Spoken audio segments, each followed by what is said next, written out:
Good morning, welcome to another video. This is the Bimmer Clubsport channel. This is my Clubsport, and I'm going to give you some updates of what's going to be happening with this car over the next week or so, including today. So today I have a bit of a challenge on. I need to change a part inside the car, and it's notoriously a bitch to do it. I probably could have picked a better word for that, but you guys know what I'm talking about, right? So it's the FSR, the final stage resistor, more commonly known as the hedgehog, which is here somewhere. There it is. And the one I picked, of course, is the Bilstein one, which really is the only one you should be looking at getting, because the other ones, the eBay cheapies, they're not going to last you as long. These ones are OEM standard. Yeah, Bilstein, so made in China, but it's the best brand I could pick up. It's a little bit more expensive. It's about £42 I think it was, compared to some cheaper ones for like 17 quid on eBay, but I prefer to get this one because it's such a bitch of a job. I didn't want to have to replace it again in another 10,000 20,000 miles. So I mean, who knows, maybe the cheap ones last just as long, I don't know, but I wanted to get a good quality one. But anyway, so there it is. This is the final stage resistor, and as you can see, it's got two lugs on it here, one there, one there, covering it with my fingers, and they're going to be a bit nasty to get to in the car. But before we get to that, let me just explain what's going to be happening with the car. Let me just put this down here. So I've got Fat Riley there, and yeah, the dog's out because it's a nice mild morning. Right, so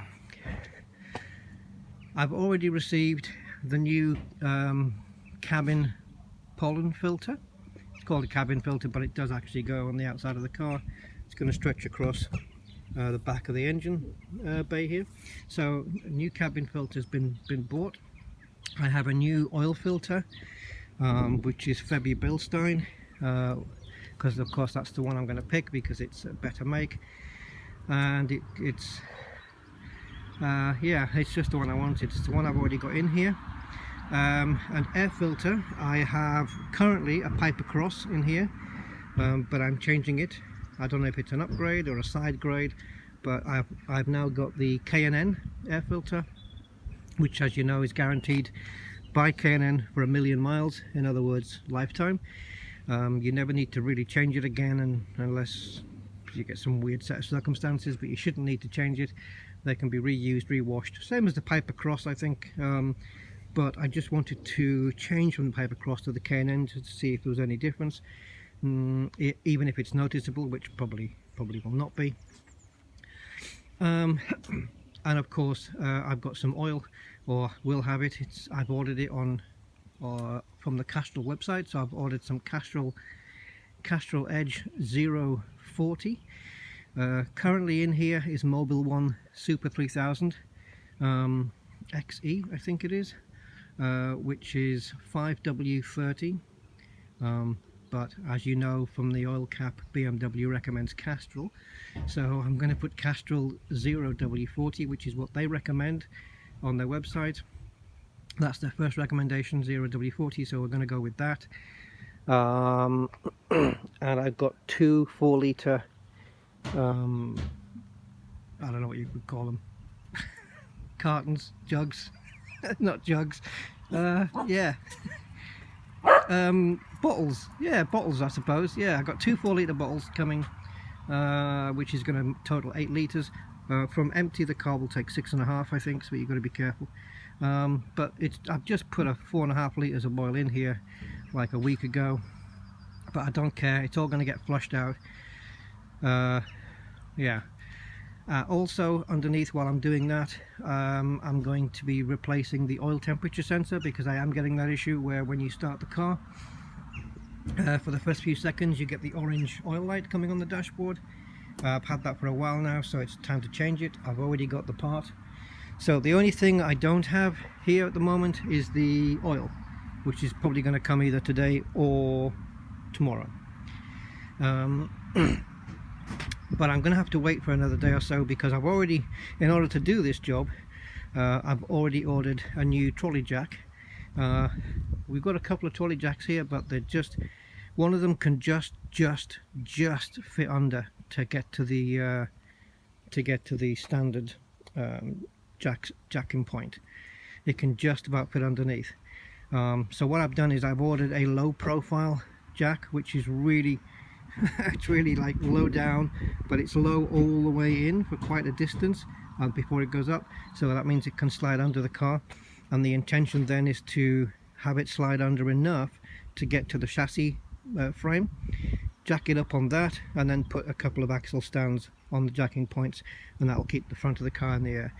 The reason I bought that as well, of course, is because the car's going to be lowered, because I haven't finished buying yet. Well, I have finished buying, just haven't finished. What are you doing? I just haven't finished fitting yet. But also coming is the big upgrade. I've already got I'm replacing my suspension basically. So I currently have the male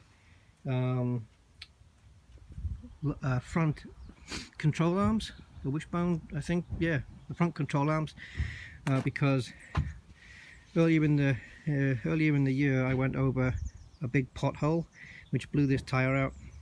Not this particular tire, this is a new one, but it blew the tire out, and excuse the banging, I think that's the workman across the road there.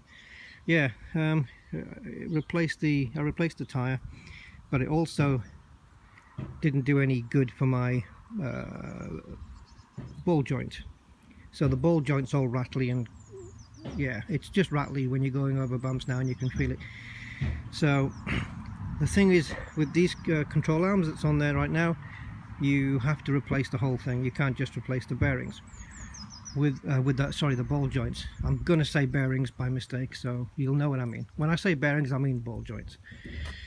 But on the male ones, they're slightly above OEM, I believe, and on those you can, if you need to, replace just the ball joints in the future, should you need to. So I've got those, but I haven't fitted those, and I don't intend to fit them until my other suspension components arrive.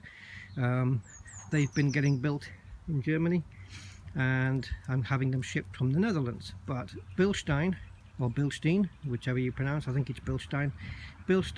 We had to wait. The people in the Netherlands, which I ordered it from, Extreme Car Styling, were informing me that Bilstein had still had to construct the rear dampers. So what I've ordered is the Eibach B12 Sportlines, so it's going to lower the car a little bit more than what it is right now, which I think is going to make it sit quite nicely. I don't think I'm going to go with any spacers. I think the car's going to look okay without. The rear's already got spacers on from the previous owner, but I think they're very, very thin. They're like 5mm, if that. Yeah, they look very thin. I think they're 5mm on the back. The front hasn't got any.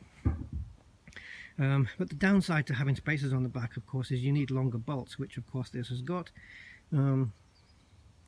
Yeah, but anyway, so I'm hoping that the suspension is going to arrive this week. So it's Eibach springs with Bilstein B8 shock absorbers all round. I'm going to take that to the garage to get done. It's not something I'm going to do here. I don't have a spring compressor or anything like that, so it's better if I just take it to the garage, have the work warranted, guaranteed and stuff, have them do it. And then yeah, so the car's going to sit lower. I'll just buy I don't know, the car's already lowered with the M Sport suspension anyway, but it's going to be lowered a little bit more, but I don't quite know how much. But it's going to definitely facilitate the need of a low profile jack, which is why I've already ordered that. The other thing that's on order, of course, because I'm replacing all the filters and the oil, I've also ordered 6 new NGK quad tipped laser spark plugs, so they're coming. I don't know, all this is going to be turning up this week, and yeah, so it's basically the car's having a birthday. So if we run over all that again, so we've got the Eibach B12 Sportline suspension coming. That cost me £620 from extreme car styling .com, I think. Yeah, so that was £620. The control arms were 159, I believe, which is not bad for male. So for the whole suspension setup you're looking about 800 quid, which, okay, it's not a cheap amount of money, but it's going to make the car feel a lot better, I think.